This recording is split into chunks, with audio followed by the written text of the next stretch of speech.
burnt it up.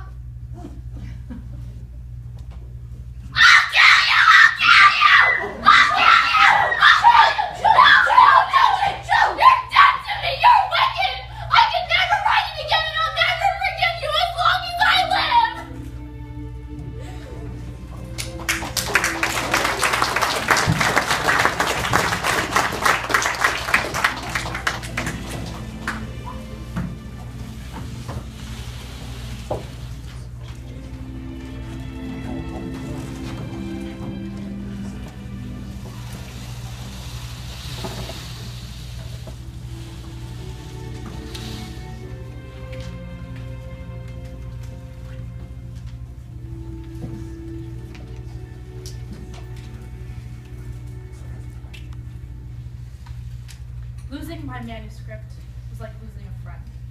I poured my whole heart into it. For days after, I couldn't bring myself to speak a word to Amy, except about her instruction. I had never been more angry at someone in my entire life. Oh, I'm so glad we decided to go skating today, Joe. This will probably be the last ice of winter. We never get any past March. I haven't skated all winter. Yes, but remember to stay near the shore. It isn't safe in the middle. Joe, Lori, wait for me! Amy, I told you to stay home. You've dozens of assignments. Your penmanship is atrocious. Go home, get some work done, and leave us alone. Joe, you'll have to forgive her sometime. Let her come. No, she doesn't deserve it. Go home, Amy. Please, Joe. Lori doesn't mind. Lori. I don't mind. I'll race ya. Ignore her.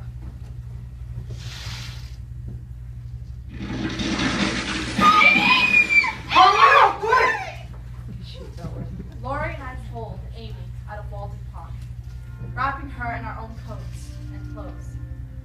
As I looked at her terrified eyes, all of my anger melted away. She was my sister, and nothing could ever change that. Almost losing her taught me that I couldn't love anyone more than I loved my sisters.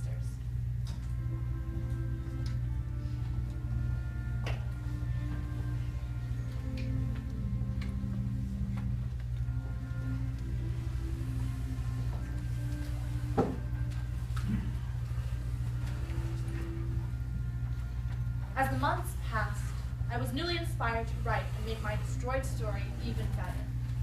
Winter melted into spring, spring leapt into summer, and our days were filled with some of our happiest memories. The four of us and Lori, and the warmth of the summer sun, together, without worry or fear. Oh, girls, look at that sunset. I don't get too many like it. Absolutely beautiful. The way the sun hits the clouds. Clouds look like castles, don't they? Like some great celestial city that we are the lords and ladies of. I wish I lived in a castle. Mine would be filled with all the best paintings from Rome and Paris, and I would be the most greatest artist of them all. What about you, Lori? What would your castle be like? Well, before I went up to my castle, I'd have to travel the world and become a musician. Then, up in my castle, all of creation would rush to hear me play my music. I never even bothered with money or business, just me and my music. That sounds wonderful. What about you, Matt? I don't know about a castle, but I would like a lovely home with a good man and maybe just a few pieces of fine furniture and some pretty clothes and just a few servants to run it all. What about angelic children? I suppose angelic children would be nice. I would have a stable full of Arabian steeds, rooms piled with books, and I'd do something splendid before I go to my castle. Something heroic or wonderful, so that I won't be forgotten when I'm gone someday. I don't know what, but I'm on the watch for it. You will astonish us all someday, Joe. What about you, Bethy? What's your dream castle like? Well, I've never really thought about it. I suppose I would like a castle that looked a lot like Orchard House, and Mother and Father would be there, and all of you. A place where none of us would have to worry about anything, but I don't know. It's a good dream, Beth. Let's make a pact. In 10 years, we'll all get together and see if we've made our castles. I'll be 22 by then. Oh, Rita Lady. Oh, I do hope I'm married. I predict the men will be lined up by the thousands to court you, Amy. In 10 years, let's all get together and see if we've made our dreams. Yes. Nice. You know, the sky right now kind of looks like what heaven should look like. You know, like castles in the air. I wish I could fly up there and be among the clouds. Well, we will all get to be there one day. You all get to the Celestial City, no problem. But me, I'll have to work and fight and climb and wait just to get up there. Oh, you'll have me for company, Joe. But, you'll put in a good word for us, right, Beth? I'm sure the angels will listen to you.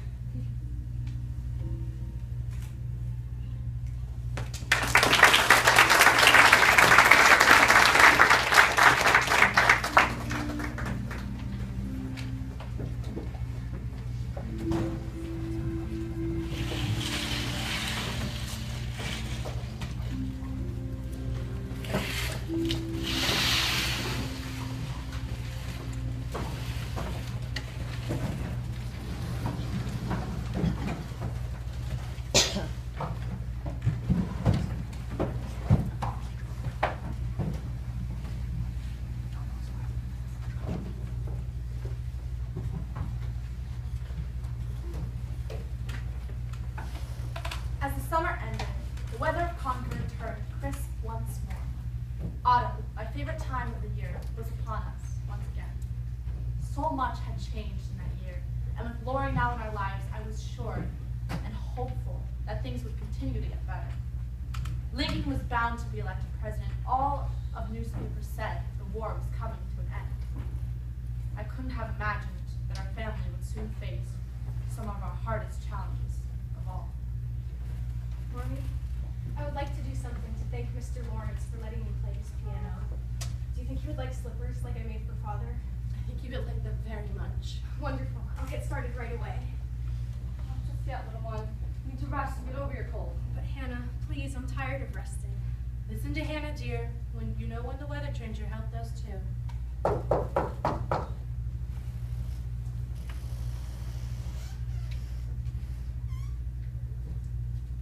What are those horrid telegram things now?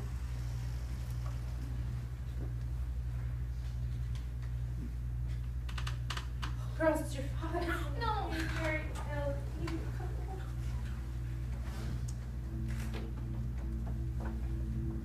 I mustn't waste any time crying, but the Tremar mistakes ready right away. It is right, dears. You must not cry. Be big.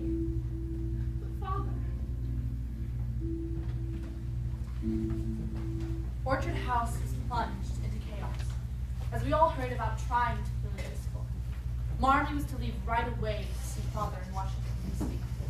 We needed to get the money for the train from Aunt March. We needed to pack, we needed to get her there as fast as possible. Both Gloria and Mr. Lawrence were quickly at our aid, but also Mr. Brooke. Oh, Miss March, how can I help? Let the telegram van will come at once. There's a train that leaves early in the morning. I will take that. Okay, what else? The horses are ready. I can go anywhere, do anything. Go see Aunt March. Tell her the news, and I will need your help with the train fare. Right away. I have your traveling case now. Thank you, Hannah. Oh, Beth, dear, will you go see Mr. Lawrence and ask for some spirits and wine for the hospital? Amy, please help Hannah pack up my notes and supplies. Meg, just help me. Get up.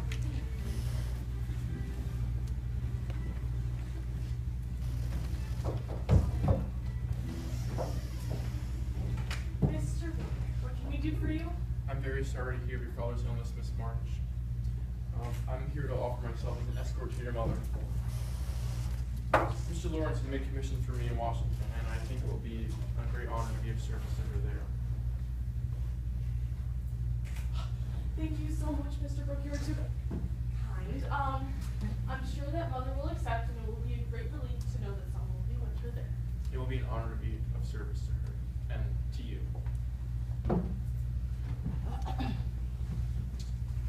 The hours passed, and there was still no response from Aunt March about the train fare. And so, I decided to take matters into my own hands. Oh, Lord, where Miss March, I'm back with Aunt March. She followed me.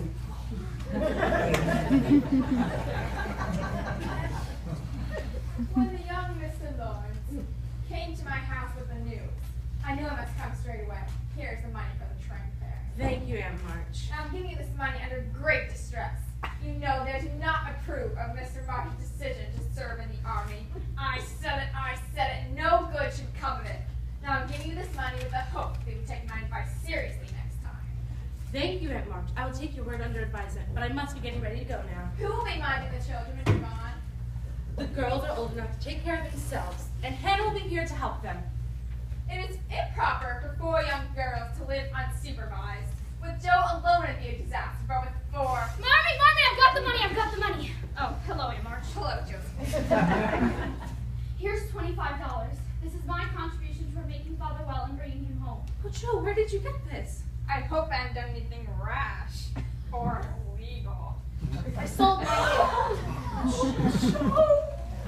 Oh, your hair, your beautiful hair. You are one beauty. Oh, It's just hair. It'll grow back. It's not like it affects the state of the union or anything. Besides, it's for Father. Mrs. March, excuse me. We'll need to leave soon to make it to Washington in time for the carriage. Yes, Mr. Now, girls, I leave you under the care of Hannah and the protection of Mr. Lawrence. Do not fret while I'm gone. Keep along your daily routines. Hope, be busy, and pray. My darlings.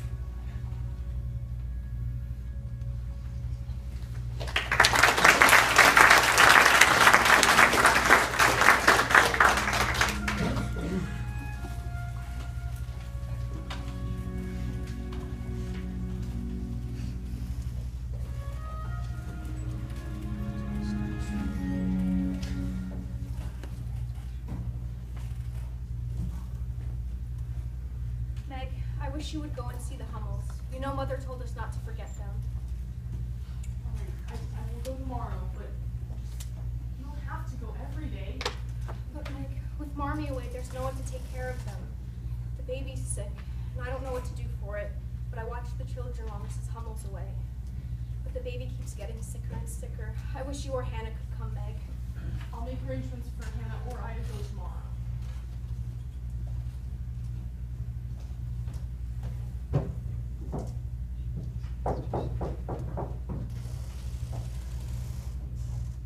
Hello, Mrs. Hummel. Please come in. Oh, Beth, Donka, we need help. What's wrong? The baby, come, quick.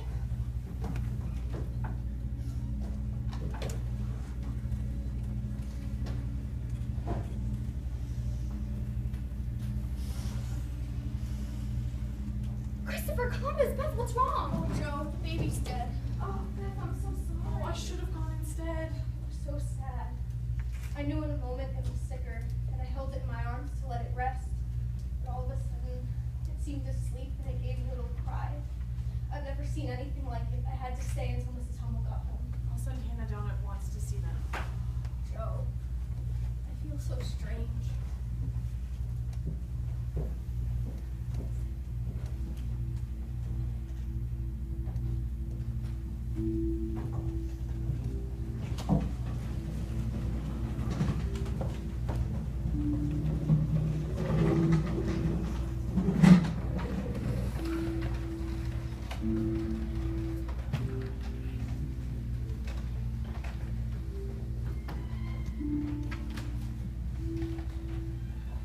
Beth was sick, but we didn't know how sick.